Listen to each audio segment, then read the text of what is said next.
Rádio Impuls, kauza dne. Začíná první kauza dne Rádia Impuls tohoto roku. Naším hostem je Pavel Čámský, šéf spolku Brdy, věc veřejná. Pane Čámský, vítám vás u nás, přeju pěkný podvečer. Dobrý večer. Začnu trošku neobvykle. Určitě si vzpomínáte na to, že před 7-8 lety se hodně bojovalo o přítomnost amerického radaru v Brdech. Nakonec to dopadlo tak, že ten radar tam není. Myslíte si, že dnes by vznikla chráněná krajinná oblast, kdyby tenkrát to dopadlo pro radar, kdyby tam ten radar existoval? Dost o tom pochybuju. Z jakého důvodu? Proč by to nešlo? Protože celá ta situace by zřejmě se upínala a ubírala takovým směrem, který by spíš se směřoval k tomu, že by ty Brdy se staly možná ještě víc uzavřené a ten vojenský újezd, byť v nějaké jiné podobě, by vlastně se trval v tom stavu, jakém je. Že by zkrátka vojáci nemohli odejít jen ano. Tak. Vy jste nepochybně rád, že se tak nestalo? Nezlobím se. Střední Brdy jsou už 4 dny otevřené, jestli se nepletu tedy. Už jste se byl na některá místa podívat? Samozřejmě já tam teda popravdě řečeno chodil i dřív, měl jsem povolení a takže to nebyl až takový problém. Konec konců ten radar, když už se ho zmínil, měl také jedno plus, protože v roce 2007 vlastně alespoň ty okrajové části byly částečně veřejnosti zpřístupněny, takže něco to přece jenom také bylo k dobrému, ale samozřejmě, že ty Brdy jsou zajímavé, hlavně mimo ty okrajové části tam v tom centru a takže byl jsem tam samozřejmě. Vy jste řekl, že jste měl nějaké povolení, jak k tomu člověk přišel? No, složitě, poměrně složitě, i když po tom roce 89 už to nebyl tak veliký problém. Nepochybně berete to otevření Pohoří Brd jako převratnou událost. Proč podle vás? Pro nás, jako pro naše sdružení i pro mě osobně je to skutečně velmi významná událost, a to především proto, že my jsme se vlastně o něco takového, to znamená konkrétně o přísnější ochranu přírody v Brdech a i o jejich zpřístupnění zase na druhou stranu veřejnosti. My jsme o to usilovali vlastně oficiálně od roku 2006, ovšem ve skutečnosti ještě mnohem déle. Takže tohleto, co se teď stalo, je pro nás de facto jakýmsi vyvrcholením nebo prostě příjemným zadostiučiněním toho, co se takovou dobu, jsme takovou dobu usilovali. A kdo na to má největší zásluhu? Je to evropský mír nebo malá, slabá česká armáda, která nemusí tolik cvičit? Nebo vy, nevládní organizace, nebo stát? No, takhle, já si myslím, že každý se na tom nějakým způsobem nějak podílel, ale nejdůležitější na tom je jakási souhra náhod, souhra okolností, a co si budeme povídat, něco zlého je pro něco dobré asi. To znamená, podepsala se na tomto vývoji možná i ekonomická krize, která přiměla i ministerstvo obrany, respektive armádu, uvažovat také způsobem ekonomičtějším, řekněme, tak, aby zvážila, které vojenské újezdy skutečně potřebuje k svému výcviku a které už tolik třeba ne. To jste možná první tady v tom studiu, kdo chválí ekonomickou krizi. Možná, že poslední.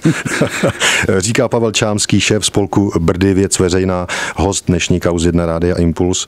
Pane Čámský, v Brdech tedy vznikla 26. chráněná krajinná oblast u nás 1. ledna. Čím je výjimečná? Ve srovnání s ostatními třeba.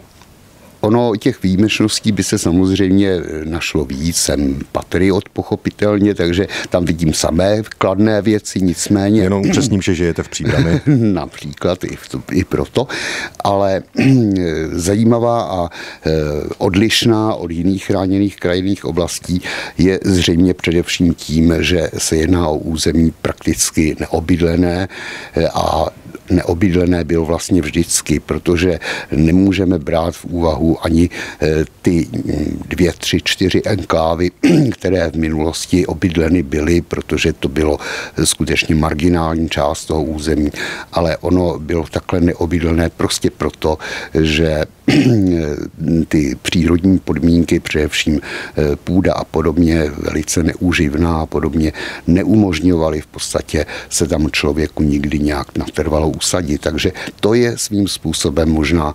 nejzajímavější moment na celé té HKO.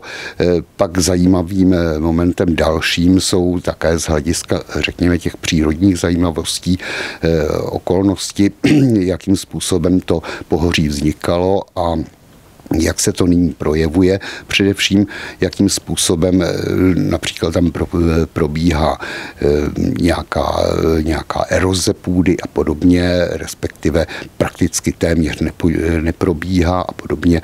Takže tohle je něco, co v našich podmínkách evropských možná i dokonce, ale českých docela určitě je svým způsobem unikátní. Odborníci říkají, že vlastně v těchto zeměpisných šířkách a nadmořských výškách se v Brdech vyskytují jako jediné v Evropě takové jevy geomorfologické a podobně, jaké jinde se třeba v naší zemi už najdeme jenom například v Krkonoších nebo Jeseníkách a podobně. Já bych se o tom mohl rozšiřovat dlouho, ale tím nechci ani vás, ani posluchače nijak zatěžovat. A je pravda to, co jsem četl, že většina odborníků říká, že jaksi flóře pomohlo i ta dělostřelba a časté požáry a tak? V jistém smyslu se to tak samozřejmě dá říct. Ono na jedné straně ta armáda trochu těm Brdům ublížila, to zase nemá cenu si nalhávat, že nikoli, protože tím, že tam byly obrovské plochy odlesněny právě pro vznik těch dělostřeleckých a dalších střelnic, tak se narušil nějaký ten hydrický režim toho území, ale na druhou stranu zase to pomohlo i v tom, že na těchto územích vlastně na víceméně umělých bezlesích se vytvořily úplně nové biotopy, dali možnost vzniku a rozvoji prostě druhům, které tam dříve nebyly, respektive byly, ale ne v tak bohatém zastoupení a podobně. Takže ano, určitě ten vojenský management měl něco do sebe a těm Brdům nějakým způsobem pomohl. To říká Pavel Čámský, šéf spolku Brdy, Věc veřejná, náš dnešní host. Pane Čámský, teď ještě k té budoucnosti, k tomu turistickému provozu. Jak to tedy bude dál? Klub českých turistů se nechá slyšet, že začne kreslit ty turistické oblíbené značky až z jara. Nemůže to být třeba nebezpečné teďka pro turistu, který se vydá už teď v zimě, aby nezabloudil třeba? Popravdě řečeno, trochu se toho obávám, ne, že by byly Brdy tak obrovským územím, kde by někdo zmizel bez návratu a podobně. To určitě ne, ale orientační potíže tam velmi snadno mohou vzniknout právě proto, že tam vlastně žádné to značení v téhleté chvíli není a těch možností zorientovat se z nějaké vyhlídky a podobně tam také není zase tak velký počet a navíc se o nich musí vědět. Takže tohle je samozřejmě určitý problém.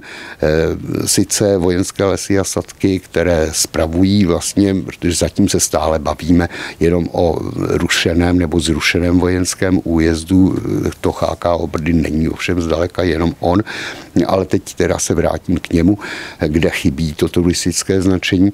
Tam samozřejmě ten problém by bylo potřeba řešit co nejrychleji, právě proto, aby tam k podobným situacím nedocházelo, i vzhledem k tomu, že je tam třeba i problém se signálem mobilních telefonů a podobně, takže oni se tam sice postavili, vybudovali, zřídili jakési traumabody, místa, kde je uvedena poloha toho bodu a kde je uvedeno i nějaké číslo, na které se dá volat. Problém je, že tam není signál. Ne vždycky dovoláte. A jak to vypadá s nevybuchlou municí? O tom se taky hodně mluví. Tak pochopitelně je to vojenský újezd, nebo bývalý vojenský újezd teď už, ale cvičilo se tam 88 let, takže tam určitě nějaké pozůstatky té munice jsou, probíhá už několik let vlastně pyrotechnická asanace, nebo já tomu teda raději říkám očista, protože ta asanace je takový drsnější pojem, řekněme, a ono to nejde v těch Brdech vždycky udělat tak úplně dokonale a do hloubky, především proto, že kdyby se skutečně ta asanace prováděla tím hloubkovým způsobem ve všech těch místech, znamenalo by to de facto i likvidaci třeba těch cenných druhů rostlin a živočichů, které tam taky žijí, takže tímhletím způsobem asi ta cesta úplně nevede. Někde se to vlastně provádí a provádět bude jenom jakýmsi povrchovým sběrem a je třeba, aby ti návštěvníci, kteří tam přicházejí, tak měli tohleto na paměti a dávali si prostě pozor. Zbytečně se nedotýkali nějakých podezřelých předmětů a jejich případný nález hlásili. Na druhou stranu zase bych to nedémonizoval. Ta munice tam byla a chodili tam lidi i dříve, chodí tam i nyní a nechodilo jich tam zase tak úplně málo a nevím o žádném případu, kdyby tam došlo právě z důvodu nějakého neodborného nebo neopatrného nakládání s nalezenou municí k nějaké zdravotní újmě, natož pak k něčemu ještě horšímu. Vám osobně jde jistě o ochranu přírody v Brdech, jak jsem už stihl pochopit. Nebojíte se toho, že ty Brdy přece jenom leží mezi velkými městy, mezi Plzní, Prahou, z obou stran vede dálnice. Nebojíte se jakého nekontrolovaného průniku civilizace a tak dále? Zničení té přírody? No, ono s tím nekontrolovaným průnikem to zase nebude tak žhavé. Už jenom ten fakt, že ty Brdy vlastně nikdy nebyly osídleny, tak co si naznačuje? Ono to jako stavět si tam nebo chtít si tam něco stavět je do značné míry problém a bude to problém o to větší, že to byl bývalý vojenský újezd, kde ta pyrotechnická očista vlastně nikdy neproběhne do takové míry, kdyby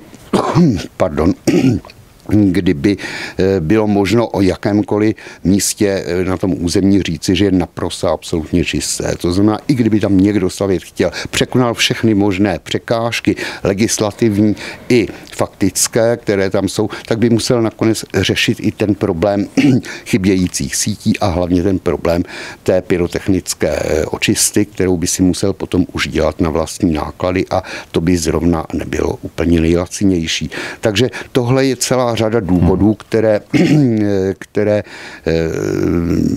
se mi zdají, že se nemusíme obávat nějakého velikého návalu civilizace. Samozřejmě, že tím, že tam lidé budou chodit, tak se tam ten život do toho prostoru vnese, to je pochopitelné, ale pokud se tam zaměříme především na tu měkkou turistiku, tak jsem celkem bez obav. Jste optimista.